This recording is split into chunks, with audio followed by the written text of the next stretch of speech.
दोस्तों, आमतौर पर समंदर की कोस्ट लाइन बढ़ाने के लिए आर्टिफिशियल आइलैंड्स बनाए जाते हैं और इनकी जीती जागती मिसाल दुबई के पाम आइलैंड है। समंदर की लहरों के खिलाफ जाकर वहां जमीन के टुकड़ों को बनाना वाकई एक मुश्किल तरीन चैलेंज होता है।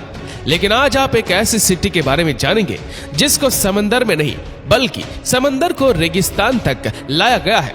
जी हाँ, यहाँ बात हो रही है कुवैत में मौजूद सबाह अल अहमद सी सिटी की, जो कुवैत के बिजनेस टाइकून खालिद अल मरजूक का ख्वाब था। कुवैत की कड़कती गर्मी और रेगिस्तान के बीचों बीच खूबसूरत सेब का समंदर और इसके गिर्द 2.5 लाख लोगों के लिए एडवांस इंफ्रास्ट्रक्चर बनाना एक ऐसा मिशन था जिसमें इंजीनियर को कुदरत के कानूनों के खिलाफ जाकर काम करना पड़ा। लेकिन सवाल यह है कि कुवैत को इस मेगा सी सिटी की जरूरत ही क्यों पड़ी? इसमें ऐसी कौन सी कॉम्प्लिकेशंस पैदा हो गई कि पिछले 32 सालों से इस पर आज तक काम किया जा रहा है? और सबसे बढ़कर ये कि सी सिटी को बनाने में इंजीनियर्स को किस हद तक जाना पड़ा। दोस्तों, कुवैत दूसरों के मुकाबले में है तो बहुत छोटा, लेकिन उसके बावजूद भी यह मिडिल ईस्ट का दूसरा अमीर तरीन मुल्क है। कुवैत इतना अमीर मुल्क है कि दुनिया की सबसे ज्यादा वैल्यू रखने वाली करेंसी कुवैती दिनार ही है। कुवैत इतना अमीर है, इसकी सबसे बड़ी वजह यहाँ से निकलने वाला क्रूड ऑयल है।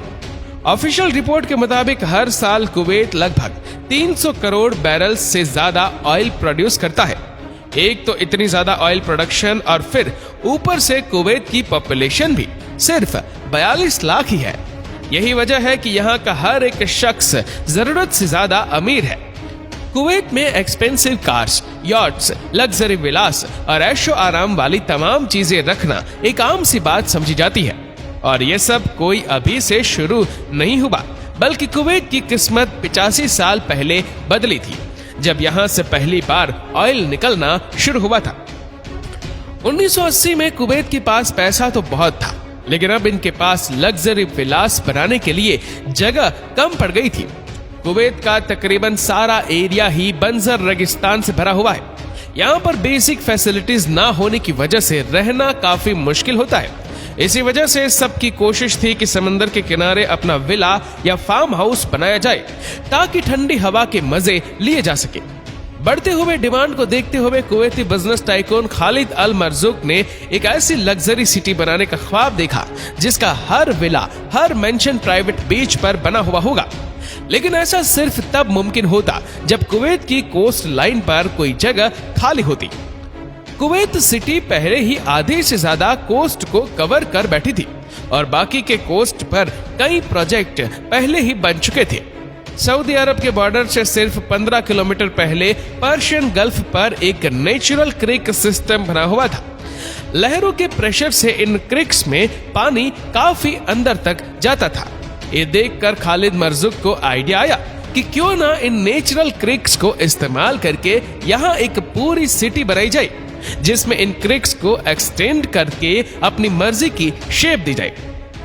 ख्वाब तो उन्होंने देखा था, लेकिन इसको पूरा करना किस हद तक मुश्किलात को बढ़ा देगा, ये किसी के वहमो गुमान में भी नहीं था। अब नॉर्मली होता यूं है कि नेचुरल कोस्ट लाइन हवा और लहरों के प्रेशर से बनती है। अगर कोस्ट लाइन को अल्टर या चेंज करने की कोशिश की जाए तो ये कुछ ही दिनों में वापस अपनी ओरिजिनल हालात में आ जाती है, क्योंकि इनका मुकाबला कुदरत से होता है। अब अगर रेगिस्तान में ऐसा क्रिक सिस्टम बनाना हो जिसकी शेप भी पसंद की हो और ये नेचुरल पावर उसकी शक्ल भी ना बिगाड़े, तो इसके लिए ऐसी प्लानिंग की जरूरत होती है जो कुदरत के कानूनों के खिलाफ जाकर काम करे। और यहाँ भी कुछ ऐसी ही प्लानिंग की जरूरत थी।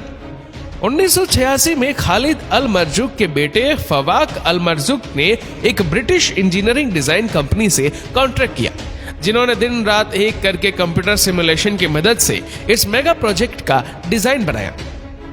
नेचुरली यहाँ सिर्फ 2 टाइडल क्रिक्स थी, लेकिन 2 क्रिक्स मजीद बनाने का फैसला किया गया। कौन सी क्रिक कहां से निकलेगी, उस पर हवा और लहरों का कितना प्रेशर होगा, ये सारी कैलकुलेशंस करके जिन क्रिक पर पानी का ज्यादा प्रेशर था उनको स्प्लिट करके एक डिजाइन बनाया गया। लेकिन अभी मामला प्लानिंग फेज में ही था कि एक बहुत बड़ी मुसीबत खड़ी हुई। 1990 में इराक ने कुवैत पर हमला कर दिया, इराकी सोल्जर सिर्फ 2 दिन के अंदर अंदर पूरे कुवैत पर कब्जा करके बैठ गए। सी सिटी की कंस्ट्रक्शन तो बहुत दूर की बात थी। इस दौरान लोगों के चले चलाए बिजनेस भी ठप हो गए और लोकल्स अपने घरों में बंद रहने पर मजबूर हो गए। अमेरिकन एलाइज ने कुवैत की मदद की और इराक के खिलाफ मुकाबला किया। 1 साल तक यह मामला चलता रहा, लेकिन जब इराकी सोल्जर कमजोर पड़ गए तो उन्होंने जाते जाते कुवैत की 700 से ज्यादा ऑयल वेल्स पर आग लगा दी। न सिर्फ इतना, बल्कि इराकी सोल्जर्स ने ऑयल वेल्स के आसपास अंडरग्राउंड माइंस इंस्टॉल कर दी ताकि कोई भी आग को बुझाने की हिम्मत ना कर सके। ये आग इतनी खतरनाक थी कि अगले 10 महीनों तक ये नॉन स्टॉप चलती रही। एक एस्टीमेट के मुताबिक तेल के इन कुओं पर आग लगने से कुवैत को रोजाना 60 लाख बैरल का नुकसान हुआ था, यानी टोटल 10 महीनों के 180 करोड़ बैरल्स का नुकसान। दोस्तों, पूरी दुनिया में 15 दिनों तक जितना ऑयल आज इस्तेमाल किया जाता है उतना ही ऑयल कुवैत में जला दिया गया था। 10 महीनों के बाद जाकर कुवैत ने इस आग पर $1.5 अरब खर्च करने के बाद काबू पाया। यह हिस्ट्री का एक ऐसा वाकया था जिसने अगले कई सालों तक कुवैत को खोखला करके रख दिया। जब कुवैत इस मसले से निकला तब तक बहुत देर हो चुकी थी। एक और गल्फ कंट्री में ऐसे प्रोजेक्ट जन्म ले चुके थे कि इनके सामने कुवैत सी सिटी का प्रोजेक्ट किसी खाते में ही नहीं था। जी हाँ, हम बात कर रहे हैं दुबई की। यह दुनिया का सबसे महंगा 7 स्टार होटल बन चुका था और आर्टिफिशियल आइलैंड्स के कई प्रोजेक्ट की कंस्ट्रक्शन की स्टार्ट हो चुकी थी। और तो और दुनिया की सबसे ऊंची बिल्डिंग बुर्ज खलीफा की कंस्ट्रक्शन भी स्टार्ट हो चुकी थी।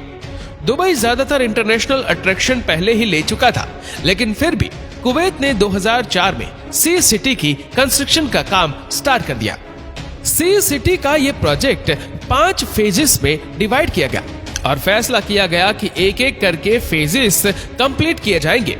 सबसे पहला काम था फेज 1 और 2 पर खुदाई करने का। इसके लिए 40 bulldozers, 90 articulated dumpers, 87 excavator, 48 dump trucks और 6 क्रेन्स मंगवाई गई। ये कोई आम खुदाई नहीं थी, क्योंकि रेगिस्तान के इस हिस्से में सिल्ट पाई जाती है। सिल्ट एक बहुत ही सॉफ्ट किस्म की सैंड होती है जिसके ऊपर कोई भी बिल्डिंग खड़ी नहीं हो सकती। बिल्डिंग तो क्या, इस पर चलना भी बहुत मुश्किल होता है। लिहाजा पहले खुदाई करके ऊपर वाली लेयर से रेत को अलग किया गया और फिर नीचे से सिल्ट को बाहर निकाला गया। उसके बाद वही रेत डालकर जमीन का लेवल बढ़ाया गया ताकि आने वाले सालों में ग्लोबल वार्मिंग की वजह से समंदर का लेवल बढ़े तो इससे साहिल पर बनने वाले विलास पर कोई असर न हो। इस प्रोजेक्ट में सिल्ट और रेत की खुदाई बहुत मास लेवल पर की गई थी। कई महीनों तक 24 घंटे वर्कर्स की एक आर्मी इस काम में लगी रही। प्रोजेक्ट डायरेक्टर के एस्टिमेट के मुताबिक सी सिटी की फेज 1, 2 और 3 में से total 74 million cubic metre sand निकाली गई। ये तकरीबन इतनी ज्यादा रेत थी कि इससे अहमदाबाद और दुनिया का सबसे बड़ा क्रिकेट स्टेडियम 20 मर्तबा भरा जा सकता है। रेत से लेवल तो इंक्रीज हो गया था, लेकिन इसको अब कंप्रेस करने का वक्त आ चुका था, क्योंकि ये रेत फिलहाल बहुत लूज थी और किसी भी बिल्डिंग की फाउंडेशन को बर्दाश्त नहीं कर पाएगी। कंप्रेशन के लिए क्रेन से 15,000 किलोग्राम का वेट जमीन पर गिराया जाता। जिस जगह पर यह लोड गिरता वहां एक बहुत बड़ा गड्ढा बन जाता था। एक दिन में 1200 मर्तबा 15 टन का यह वजन जब जमीन पर गिराया जाता तो कुछ ऐसा मंजर देखने को मिलता था। बाकी सब चीजें तो अपनी जगह थी, लेकिन एक मसला ऐसा था जिसका डर अंदर ही अंदर सबको खाई जा रहा था। इन आर्टिफिशियल क्रिक्स में जब समंदर का पानी डाला जाएगा तो क्या ये पानी नेचुरल तौर पर फ्लो करेगा भी कि नहीं? अगर पानी वक्त पर चेंज ना हुआ तो इसमें फंगस पैदा हो जाएगा और बदबूदार पानी इस प्रोजेक्ट को बुरी तरह से फेल भी कर सकता है। इस मसले से निपटने के लिए टाइटल गेट्स इंस्टॉल करने का फैसला किया गया। टाइटल गेट एक ऐसा मैकेनिकल गेट होता है जो सिर्फ एक तरफ से आने वाले पानी के प्रेशर पर खुद ब खुद घुल जाता है। जब समंदर से आने वाली वेव्स बंद या कम हो जाएगी तो ये गेट अपने आप वापस बंद हो जाएगा।